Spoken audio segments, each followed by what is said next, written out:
ఆయన లైవ్లో మనతో పాటు జాయిన్ అవుతున్నారు. దువ్వాడ శ్రీనివాస్ గారు నమస్తే అండి. నమస్తే నమస్తే అశోక్ గారు. నిజంగానే మీరు ఇందాక ఒక మాట అన్నారు, హైదరాబాద్ పోయి బట్టల షాపులో బట్టలు మడత వేసుకుంటాను అనుకుంటున్నారా, ఇక్కడికి వచ్చి జనాన్ని మడతేస్తాను అని. మేమందరం అనుకుంటుంది ఏంటంటే మీరు మియాపూర్ ఓకిలా సిల్క్స్లో మాధురి గారితో కలిసి బట్టలే మడత వేసుకుంటున్నారు అనుకున్నాం. కానీ ఇంత ఫైర్ మళ్ళీ చాలా రోజుల తర్వాత ఒక అగ్రెసివ్, ఒక సెన్సేషన్ ఇష్యూలో మీరు జోక్యం చేసుకున్నారు. ఎందుకు? ఇప్పుడు నేను ఎమ్మెల్సీగా ఉన్నాను, నాతో పాటు నా సహచర ఎమ్మెల్యేలు జిల్లాలో ఉన్నారు. ఒక సహచర ఎమ్మెల్యే ఏ పార్టీకి చెందిన, ఇప్పుడు నేను ఇండిపెండెంట్, నేను స్వతంత్రుడిని, నేను ఏ పార్టీకి చెందిన వ్యక్తిని కాను. నేను సస్పెండ్ అయ్యాను వైసీపీ నుంచి.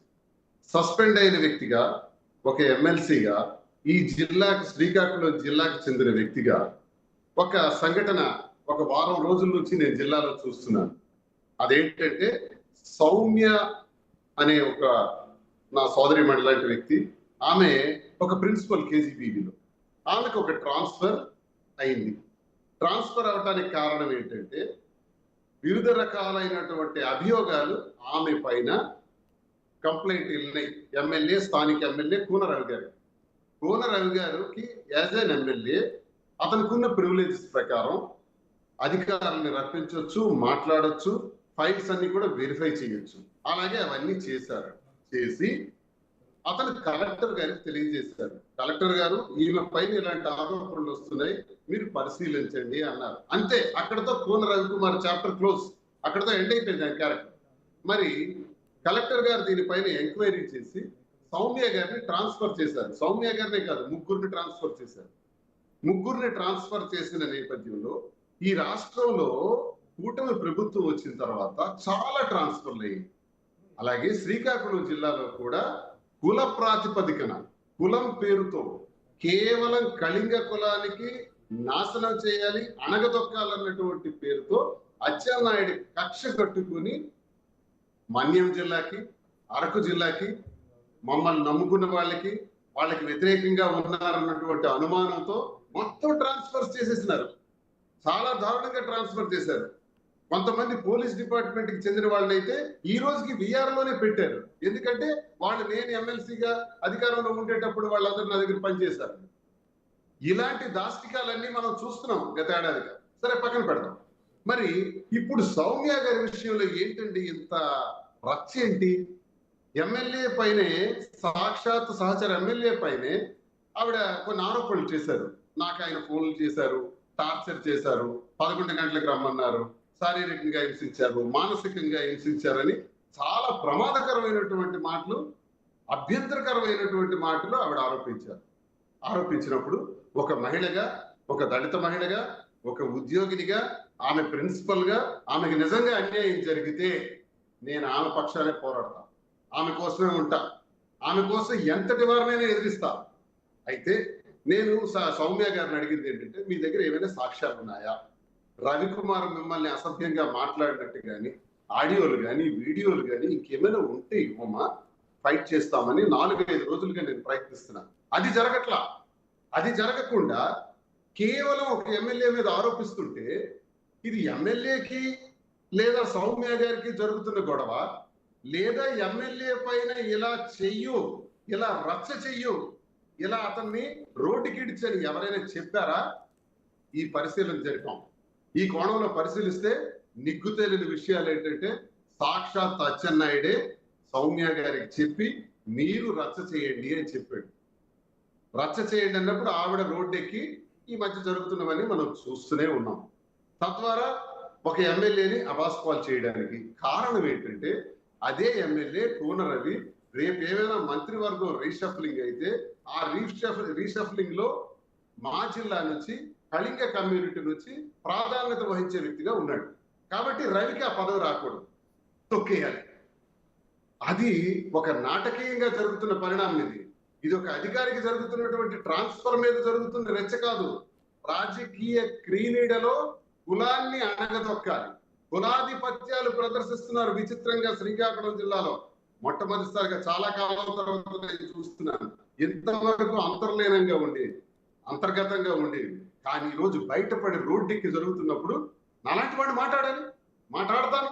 అందుకే గొంతెప్పి ఈ రోజు మాట్లాడాను. అడిగాను, ఏంటి ఇది రచ్చ చేయటం ఏంటి, ఈ కుల ప్రాతిపదికన మాట్లాడుతున్నారు, రాజకీయాలు చేయాలనుకుంటే ఎవరి హోదాలు ఎవరి సంగతులు వాళ్ళు ప్రయత్నించుకోండి, ఒక వ్యక్తిని ఎందుకు అపాస్పాలు చేస్తున్నారని నేను ప్రశ్నించాను. తప్ప ఇది నేరమా? అంటే కోన రవికుమార్ గారికి మంత్రి పదవి రాకుండా అచ్చెన్నాయుడే కుట్ర చేశాడంటారు సూటిగా. Yes yes. ఏమండి, ఒక మాట నేను స్ట్రైట్ గా అశోక్ గారు అడుగుతున్నాను. సరే, కోన రవికుమార్ కలెక్టర్ గారికి సౌమ్య గారి మీద పరిశీలించండి అన్నారు. కలెక్టర్ గారు ఎందుకండి ట్రాన్స్ఫర్ చేశారు? కోనరావు గారు మాట వినాల్సిన అవసరం ఉందా? నంబర్ 1. ఒకవేళ కోనరావు చెప్పినట్టు కలెక్టర్ గారు ట్రాన్స్ఫర్ చేశారు అనుకోండి, కలెక్టర్ గారు పరిశీలించలేదా? వివరాలు తీసుకోలేదా? ఎంక్వైరీ చేయలేదా? ఎంక్వైరీ చేయకుండానే ఎందుకు మీరు ట్రాన్స్ఫర్ చేశారు? కలెక్టర్ గారిని ప్రశ్నిస్తున్నాను. సరే, కలెక్టర్ గారు కోన రవికుమార్ గారు ఒత్తిడి మీదకే ట్రాన్స్ఫర్ చేసేవారు అనుకుందాం. మరి మంత్రిగా అచ్చెన్నాయుడు ఏం చేస్తున్నారు? మీరు కలెక్టర్ గారికి అడగాలి కదా, ఆమెకు అనవసరంగా ట్రాన్స్ఫర్ చేశారని ఎందుకు ట్రాన్స్ఫర్ చేశారు, ఆమె ఆ ప్లేస్ లోనే ఉంచండి అని చెప్పాలి కదా.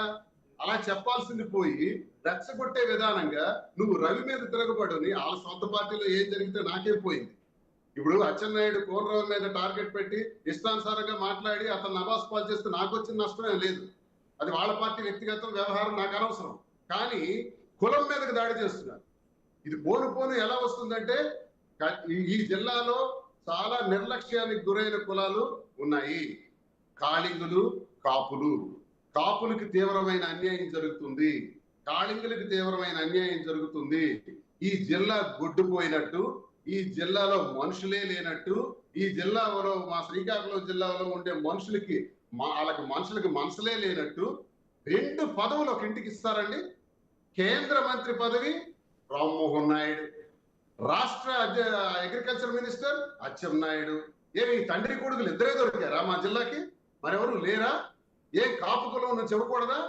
కళా వెంకటరావు గారు రామారావు గారు పార్టీ పెట్టిన దగ్గర నుంచి ఉన్నారు కదా, ఆయనకి ఎందుకు ఇవ్వరు? ఆయనకి ఎందుకు అన్యాయం చేస్తున్నారు? మరి ఆయనకి ప్రస్తావనలోకి తీసుకురారా?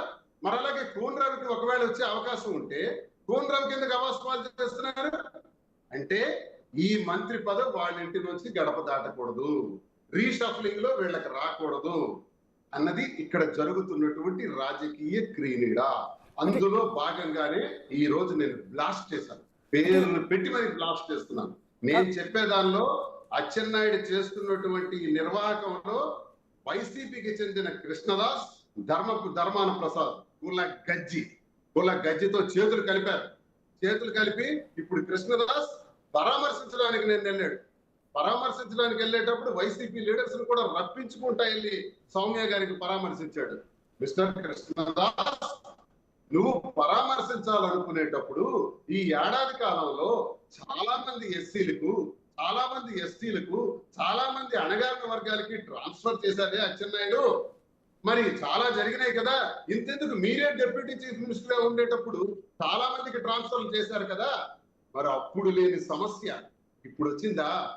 ఈ జిల్లాలో 1.5 ఏళ్ల కాలంగా ట్రాన్స్ఫర్లు జరుగుతుంటే కనీసం పట్టించుకొని కృష్ణదాస్ ఈ రోజు వైసీపీకి మభ్యపెట్టి జగనన్నకి తప్పుడు సమాచారం ఇచ్చి తప్పుడు సమాచారంతో నువ్వు పరామర్శ చేయించావు కదా. ఇది నేరం కాదా? ఆమె ఒక్కడే ట్రాన్స్ఫర్ అయ్యారా? ఇప్పటికి సుమారు కొన్ని వందల మంది ట్రాన్స్ఫర్ అయినారు కదా ఈ ఏడాది కాలంలో. చాలా మంది విఆర్ లో ఉన్నారు కదా పోలీసులు, చాలా మందికి జీతాలు కూడా లేకుండా ఇబ్బంది పడుతున్నారు కదా. ఇదన్నీ అచ్చెన్నాయుడు వల్ల జరిగింది కదా. మరి దాని మీద కృష్ణదాస్ స్పందించడా? కుల గజ్జి. అచ్చెన్నాయుడు ఏం చెప్తే కృష్ణదాస్ అదే చేస్తాడు, ధర్మాన ప్రసాద్ ఏం చెప్తే కృష్ణదాస్ అచ్చెన్నాయుడు అదే చేస్తాడు. వీళ్ళు కలిసిపోతారు, జిల్లాని నాశనం చేస్తారు, కాపుల్ని నాశనం చేస్తారు, కాళింగుల్ని నాశనం చేస్తారు. నేను ఎందుకు చూస్తూ ఊరుకుంటాను? ఒకవేళ ప్రశ్నించాలంటే ఇప్పుడు నేను ఈ కాగితం మీకు చూపెడుతున్నా, ఇది ఒకసారి చూడండి. ఇతను రాజ్మోహన్ గారు, జనరల్ మేనేజర్ అగ్రికల్చర్ డిపార్ట్మెంట్ లో. ఈయనకు ఒక ఆర్డర్ వేశాడు ఓఎస్డి, అచ్చెన్నాయుడు తాలూకా ఓఎస్డి. ఆర్డర్ ఏంటంటే, నువ్వు యంత్రాలు తయారు చేసే, పరికరాలు తయారు చేసే కంపెనీలతో మా పేషీకి, మంత్రి గారి పేషీకి లింకప్ చేయి. కమిషన్స్ కొన్ని ఉంటాయి, అవి మాట్లాడుకోవాలా, లింకప్ చేయి, నువ్వు మధ్యవర్తిగా ఉండి ఇవన్నీ ఏర్పాటు చేయి అన్నారు. మరి అధికారి, ఒక ఉన్నత స్థాయి అధికారి, రాష్ట్ర స్థాయి అధికారి లాంగ్ లీవ్ పెట్టేసి వెళ్ళిపోయినారు. వారి స్వహస్తాలతో రాసినటువంటి ఈ లేఖ కారణం ఎవరు? అచ్చెన్నాయుడు. మరి కోన రవికుమార్ ఒక సౌమ్య అనేటటువంటి ఒక ప్రిన్సిపల్ గారికి యాక్షన్ తీసుకోండి అని కలెక్టర్ గారికి చెప్పిందే శ్రీకాకుళం జిల్లాలో నేరం అయితే, శ్రీకాకుళం జిల్లా వరకు ఆగలేదు, రాష్ట్రం మొత్తం చర్చ అయిపోతే మరి అచ్చెన్నాయుడు చేసిన దానికి మరి ఏమనాలి? ఈ అధికారి లాంగ్ లీవ్ పెట్టినందుకు, ఇలాంటి మానసిక క్షోభకు గురి చేసినందుకు మనం ఏమనాలి? మరి ఇప్పుడు వైసీపీ నాయకుడైనటువంటి కృష్ణదాస్ పరామర్శించడా, ధర్మాన ప్రసాద్ పరామర్శించడా? ఈయనకు ఒక న్యాయం, అలాగే సౌమ్యకు ఒక న్యాయం. అంటే వీళ్ళు నిజంగా ఉద్యోగుల్ని ట్రాన్స్ఫర్ చేశారని ఈ రోజు మాట్లాడుతున్నారా, లేక మంత్రి పదవి కోనరవికి రాకూడదని మాట్లాడుతున్నారా? కోనరవికి మంత్రి పదవి వచ్చినా రాకపోయినా మాకేంటి, కానీ కళింగ కులానికి అన్యాయం జరుగుతుంది, కాపు కులానికి అన్యాయం జరుగుతుంది. ఇది నా కోణం. ఈ కోణంలో ఈ రోజు బహిరంగ పరిచయాలు, జరుగుతున్న రహస్యాలు, అంతర్గత వ్యవహారాలు అన్ని కూడా బయట పెట్టాను. ఇది ఈ రోజు నా పైన నేను ఇచ్చినటువంటి స్టేట్మెంట్ సార్. ఎస్ సార్, అంటే బేసిక్గా మీరు అన్న పాయింట్ యాక్చువల్లీ టీడీపీ సెక్టార్లో కూడా చర్చ జరుగుతోంది. కోన రవికుమార్ ఆడవారిని దూషించటం అనేది కరెక్ట్ కాదు, సారీ అదంతా అబద్ధం, ఒక కుట్ర ప్రకారమే ఒక మంత్రి పదవి రేసులో ఉన్న కోన రవికుమార్ని తప్పించేందుకే ఇలా ఆడవారిని ప్రయోగించి ఆరోపణలు చేయించుంటారు అనేది టీడీపీగా ఇన్నర్ సర్కిల్లో నలుగుతున్న మాట. దాన్ని మీరు ఇవాళ కుండబద్దలు కొట్టినట్టు బయట పెట్టేశారు, ఏకంగా అచ్చెన్నాయుడు పేరు కూడా చెప్పేశారు. ఒకసారి క్లారిటీ ఇవ్వండి, అచ్చెన్నాయుడికి కోన రవికుమార్కి మంత్రి పదవి వస్తే నష్టం ఏంటి? ఆయన ఆల్రెడీ వ్యవసాయ శాఖ మంత్రిగా ఉన్నాడు, మీరు అన్నట్టు వాళ్ళ అన్నయ్య గారు అబ్బాయి కేంద్ర మంత్రిగా ఉన్నారు. కోన రవికుమార్ మంత్రి అయితే అచ్చెన్నాయుడికి వచ్చే నష్టం ఏంటి? కులాధిపత్యం అండి. వైసీపీలో కానీ టీడీపీలో కానీ ఉన్న జాగ్యం అండి ఇది. నన్ను ఎందుకు సస్పెండ్ చేశారు చెప్పండి? నా ఇంటి గొడవ, నా వ్యక్తిగత గొడవ 2021 సంవత్సరం నుంచి నడుస్తుంది. 24లో నాకు టికెట్ ఇచ్చారు కదా, అధిష్టానానికి తెలుసు కదా ఇంటి వ్యవహారం అంతా. తర్వాత ఇంటి దగ్గర రచ్చ జరిగిన తర్వాత కూడా ఆ రోజు సస్పెండ్ చేయకుండా అక్కడికి 8 నెలల తర్వాత ఎందుకు సస్పెండ్ చేశారు? కృష్ణదాస్ ధర్మాన ప్రసాద్ ఒత్తిడి తెచ్చి జగనన్నకి ఏ రకంగానైనా శ్రీని కావాలా మేం కావాలా తేల్చుకొని ఒత్తిడి తెచ్చి నన్ను సస్పెండ్ చేయించారు. అంటే అర్థం ఏంటి? కళింగ కులానికి చెందిన వాడిని కాబట్టి. మరి అలాగే సేమ్ టీడీపీలో కూడా అదే జరుగుతుంది. కోనరావుకి మంత్రి పదవి రాకూడదు, కళింగ కులానికి రాకూడదు, మేమే ఉండాలి, మేమే సర్వస్వం. అయితే కృష్ణదాస్ ధర్మాన ప్రసాద్ ఉండాలి, లేదా అచ్చెన్నాయుడు కొడుకు అన్న కొడుకు రామ్మోహన్ నాయుడు ఉండాలి. ఇంకెవరు ఈ జిల్లాలో ఉండకూడదు. వాళ్ళు మాత్రమే బాగుండాలి, అందరూ ఓడిపోవాలి. కేడి బ్రదర్స్ అంటాం, కింజరాపు ధర్మాన బ్రదర్స్ అని నేనే పెట్టాను. 15 సంవత్సరాల క్రితం ఈ పేరు పెట్టాను. ఈ జిల్లాలో ప్రతి ఒక్కరికి తెలుసు. నేను ఆడుతున్న మాటలు మా జిల్లాలో ఉండే ప్రజలందరికీ, లక్షలాది మంది ప్రజలందరికీ తెలుసు. నేను చెప్తున్నదే కరెక్ట్ అని తెలుసు. చాలా మంది మాట్లాడలేకపోవచ్చు, నేను మాట్లాడుతున్నా. మీరే చెప్తున్నారు టీడీపీ సర్కిల్స్ లో కూడా ఈ చర్చ జరుగుతుందని. నిజంగా సౌమ్యకి అన్యాయం జరుగుంటే, నిజంగా అన్యాయం జరిగిందని అచ్చెన్నాయుడు భావిస్తే, రవికుమార్ రికమెండేషన్ రాంగ్ అని అనుకుంటే, మంత్రి హోదాలో మళ్ళీ ఆవిడ వెనక్కి తీసుకొచ్చి సేమ్ ప్లేస్ లో పెట్టు. ఏం గాడుదలకు వస్తున్నారా? ఏ సెంట్రల్ మినిస్టర్ ఎందుకంటే రెస్పాండ్ అవ్వడు? సెంట్రల్ మినిస్టర్ చోద్యం చూస్తున్నారా? జిల్లా వీళ్ళది కాదా? వీళ్ళకి పదవులే కావాలా? పార్టీ లేదు, బొక్క లేదు అంటారు. ఈ రోజు పార్టీ పదవులు పొందుతారు. సరే, పార్టీ అంతర్గత విషయం, మాకు సంబంధం లేదు. ఈ రోజు కులాల మీద దాడి చేస్తారు. ఈ జిల్లాలో రాజకీయం చేయాలంటే కళింగ, కాపు, వెలమ